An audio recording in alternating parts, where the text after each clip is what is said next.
एकदा काही चोरांनी राजाच्या खजिन्याची चोरी केली. चोरी करून पळताना त्यांना राजाच्या शिपायांनी पाहिले व शिपाई चोरांचा पाठलाग करू लागले. राजाचे सैनिक मागे येत आहेत हे पाहून चोर घाबरले. चोरीचा माल घेऊन पळणे कठीण झाले. इतक्यात रस्त्यात मांडव्य ऋषींचा आश्रम आला. चोरांनी चोरून आणलेली सर्व संपत्ती ऋषींच्या आश्रमात टाकून दिली व ते पळून गेले. राजाचे सैनिक पाठलाग करीत आश्रमात आले. तेथे त्यांना राजाच्या खजिन्यातील संपत्ती दिसली.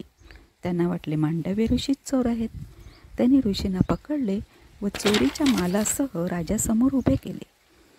राजाने त्यांना देहांताची शिक्षा दिली. आता राजाज्ञेप्रमाणे मांडव्य ऋषींना वधस्तंभावर उभे केले गेले. ते तेथेच गायत्री मंत्राचा जप करू लागले. मांडव्यांना मरणच येईना. त्या ऋषींचे तेज पाहून राजाला वाटले की हा कुणीतरी तपस्वी महात्मा दिसतो. राजा भयभीत झाला. ऋषींना वधस्तंभावरून खाली उतरविले. सर्व वृत्तांत कळल्यावर राजाला खेद झाला व पश्चातापही होऊ लागला की मी विनाकारण निरपराध ऋषींना सुळावर चढविले.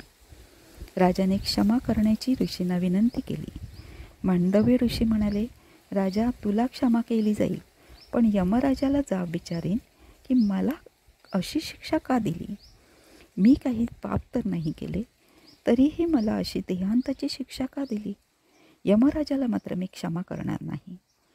यमराजाच्या सभेत येऊन ऋषींनी यमराजाला विचारले, मी जर एकही पाप केले नाही तर मला कोणत्या पापांमुळे सुळावर चढविले गेले? यमराज घाबरले. त्यांना वाटले की जर चूक झाली असे म्हटले तर हे ऋषी मला शाप दिल्याशिवाय राहणार नाहीत. म्हणून ते म्हणाले, आपण 3 वर्षांचे असताना फुलपाखराला एक काटा टोचला होता. त्याच पापाची ही सजा तुम्हाला आज दिली गेली. जाणता व अजाणता केलेल्या पापांची शिक्षा भोगावीच लागते. मांडव्य ऋषी यमराजाला म्हणाले, शास्त्राची अशी आज्ञा आहे की अज्ञानावस्थेत एखाद्या व्यक्तीने काही पाप केले की त्याची शिक्षा त्याला स्वप्नात द्यावी. मी बालक होतो, अज्ञानी होतो, म्हणून तुम्ही मला स्वप्नात शिक्षा द्यायला हवी होती. तुम्ही मला अयोग्य रीतीने शिक्षा दिली, म्हणून मी तुम्हाला शाप देतो की तुम्हाला शूद्र योनीत जन्म मिळेल. याप्रमाणे मांडव्य ऋषींच्या शापामुळे यमराजाला हस्तिनापुरातील राजघराण्यात विदुराच्या रूपात दासीच्या पोटी जन्म घ्यावा लागला आणि आयुष्यभर किचकट न्यायदानाचा निरुपयोगी खेळ खेळावा लागला.